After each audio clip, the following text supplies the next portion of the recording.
Justin Herbert, Keenan Allen, and the Los Angeles Chargers hit the road to take on Trevor Lawrence, Travis Etienne, and the Jacksonville Jaguars. The Chargers are still trying to get revenge on that Jaguars blown playoff lead that they had. I believe it was 27 points a few seasons ago in the playoffs. So your Chargers fans are like, please don't bring that kind of stuff. We're already over that to bring that up and rub salt in the wound. But again, Justin Herbert versus Lawrence, that was the matchup. And Justin Herbert, he's looking for an opportunity to outshine Trevor every single chance he gets. And in order to do that, he's going to need to replicate a little bit of what Davis Mills did in the second half against that Jacksonville Jaguar defense. 26 points that the Jaguars gave up in the fourth quarter against Houston. You want to call it a collapse?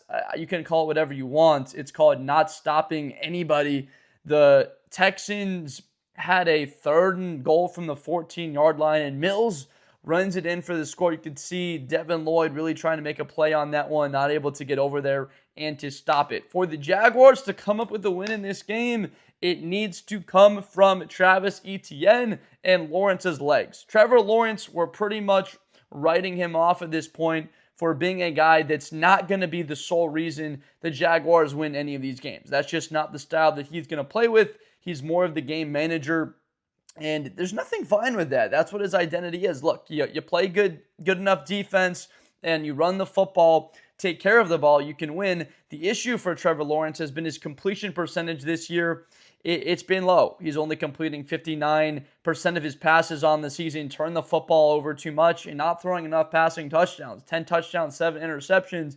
Coming into the season, you were thinking that Brian Thomas Jr., Travis Hunter, this could be a top 5 wide receiver duo in the league. And then Travis Hunter on IR, Brian Thomas Jr. struggling throughout the entire season from the first game of the year from the get-go, and then struggling with injuries himself.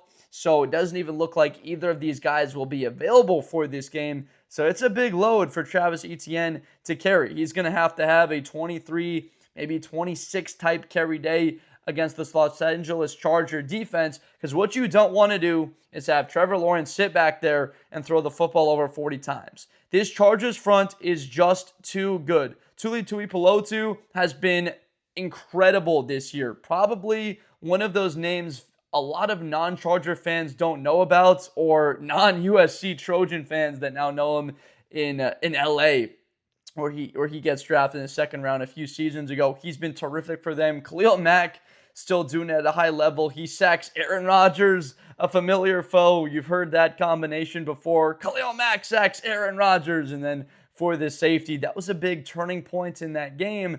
3-0, and they sack him 3-2. Chargers get the football back, and they pretty much control the game after that play.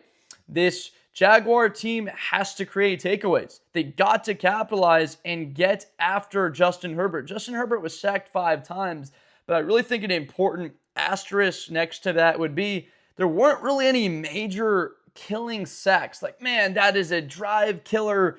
This really it destroys the Chargers' momentum. It's like, yeah, he got sacked there. That sucks, but I think 3 of them came in the second half, and they didn't really impact the game in a major way. Typically, though, when you get sacked 5 times, that's a stat that you can circle as to why you probably lose. That's probably going to end 4 drives if you get sacked 5 times in a game. That's going to ruin just about any possession where you have a sack. Instead of scoring in the red zone, you get sacked, you wind up kicking a field goal. You wind up punting because you're set back with a negative play to that degree. It's worse than even penalties. So Jacksonville's going to need to have their pass rushers play up to their standard. I'm looking at you, Travon Walker. It's funny. You could hear J.J. Watts in the broadcast booth saying, "Oh, what a rush from Walker" on that play where Mills runs in. He just got a lot of depth in behind that play in trying to get to Davis Mills. Josh Hines-Allen, he's been very good on this season,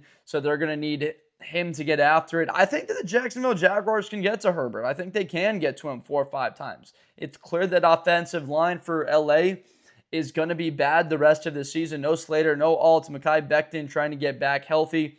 So this team is just going to be used to Herbert getting hit around 10 times a game. That's the most in the NFL. It's like on the second highest clip, I believe, in NFL history in the sense of a guy getting the amount of hits he's taking a game. It's like it's close to a dozen almost. But good thing Justin Herbert's built for that. He's a tough guy, and he's just a baller. That's what his coach Jim Harbaugh talks about him. And what a hiring that Jim Harbaugh was, already turning this team into a playoff contender a season ago and a team that feels like they can compete for the division this season. It hinges on this game.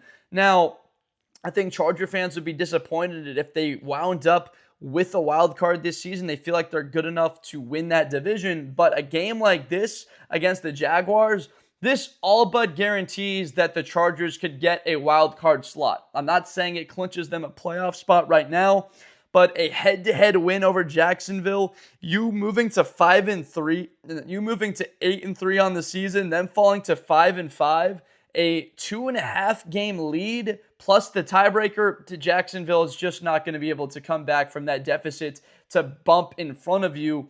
And to be honest, right now in the AFC, with teams coming on like Baltimore and KC to be sort of in that hunt, or maybe Baltimore looks to win that division and Pittsburgh winds up battling for a wild card, the Chargers have that head-to-head tiebreaker over Pittsburgh. They've got the head-to-head tiebreaker over the Jacksonville Jaguars with the win in this game. So this game's a lot more important than people are given credit for, because the Jacksonville win puts them at 6-4. They're fully alive in the divisional race, with the Houston Texans now breathing down their neck with the head-to-head, and it's just a must-win game. It's that simple for the Jaguars. I frankly kind of feel like if they lose this game, they won't have really a path to get to the postseason, except for taking a wild card spot and the Kansas City Chiefs missing the postseason, because that head-to-head on Monday Night Football will loom large. The Kansas City Chiefs are 5-4, just like they are. They've got a road game against the Broncos. They're going to be playing the Broncos later on in the season. The Chargers, again, there's a game against Green Bay later in the year. So Denver's got a tough schedule the rest of the way, and Jacksonville will have some opportunities. A game like this one is their shot. It's their opportunity to be 2 games over 500. It just felt like that was it against Houston, a chance to bury the Texans, move Houston on this season to 3-6. You could have put the Texans at 3-6. You're up by 19 points in the fourth quarter, and you would have been you'd have been 6-3. The Jaguars would have been 6-3. They're 5-3 in that game. They lose. Now they're 5-4. Now the Houston Texans are coming in right from behind them, and you already had beaten the Texans earlier on in that season. So not to just go on and on about the situation, I just want to talk about how paramount this game is and important. Let's talk about the Chargers offense in this game, because Kamani Vidal, 95 yards. Look, was he incredibly efficient?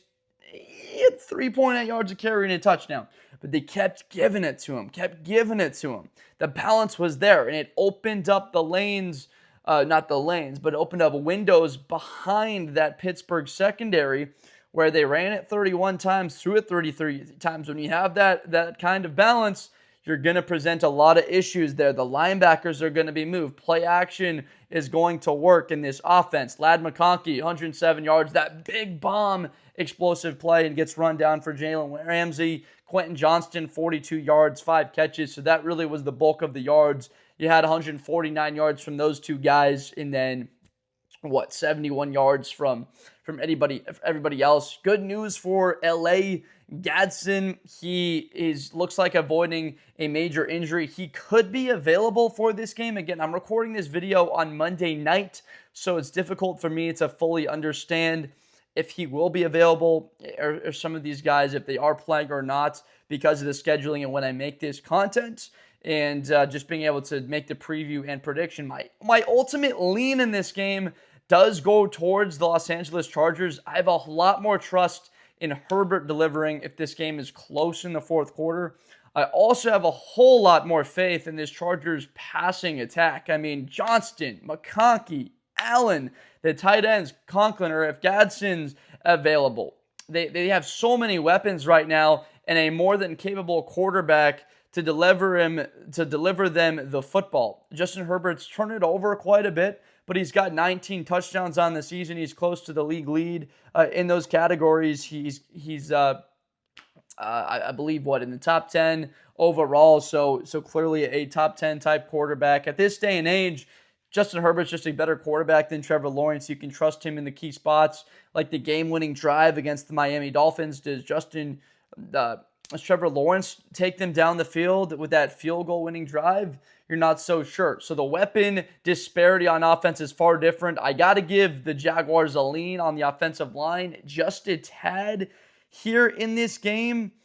For Jacksonville on their offensive line, it's important that they can protect Trevor a little bit. It's not saying much that their offensive line's better than the Chargers, because they've been pretty poor. They've been terrible. They gave out 26 sacks on the season, but that's still better than what Justin Herbert's Chargers are dealing with. That's what's funny. You're talking about what could be two of the bottom 5 offensive lines in the NFL. Herbert's been sacked 33 times in 10 games for what they've done. They haven't just protected Lawrence enough. I've been a bit critical of Lawrence in this video, and I think it's an ability to prop him up a little bit because of how poor the offensive line and the receiving corps has been this year. But again, you look at Herbert, he has delivered. The Chargers are 7-3 right now. He did enough. Lawrence, he had those possessions in the second half to put away Houston, and they just weren't able to do it in that game. I think that the Chargers win this game.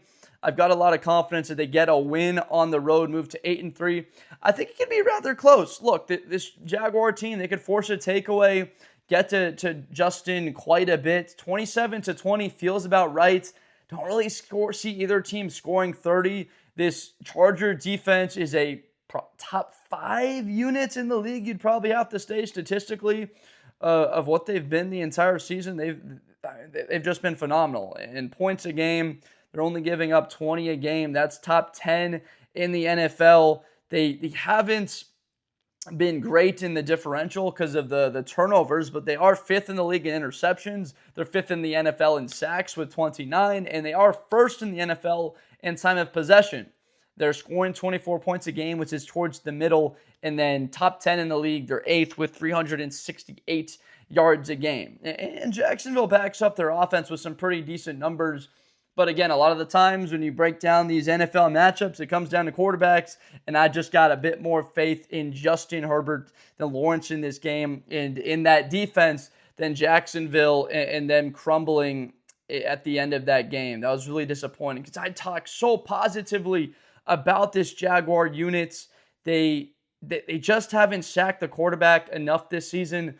Only 12 sacks when you've got guys like Armstead. You have guys like Josh Hines-Allen, Travon Walker up front on this unit to only have gotten to the quarterback 12 times on the season. That's just frankly not at all acceptable. I believe that's the third least in the league. So Chargers 27-20. Let me know down below in the comments what you think of that prediction. Do you agree, disagree, believe that the Chargers can get after the quarterback? Is this a game Jacksonville can take advantage of the poor Chargers offensive line, or have they struggled so much getting after the quarterback, averaging only a little bit over a sack a game, that you just don't think they'll have enough to attack Justin Herbert? If there would be a game, it would be this one. If you enjoyed this video, please subscribe for more Blitz with Blender content in the future. I'm Josh Blender, making NFL and college videos weekly to get you set and ready for these big matchups. November now. This is a massive game. Playoff implications through and through for this one. A tiebreaker that can decide who gets into the playoffs and who misses potentially for this one. Or the Jacksonville Jaguars, whether they make it or not in this, and they can slide into a 7-speed potentially, or actually be alive in the hunt for also in their division. It's going to be hinging on this now. Thank you so much for watching. Appreciate you guys so much. Get down there in the comments. I'll try and talk to all of you. I'll see you next time. Thank you. Best player in college football. That Georgia and Ohio State game, New Year's Eve, is going to be a classic. Josh Blender. Hi, everybody. I'm Josh Blender. To the 40, 35, 30, Espinosa to the 20.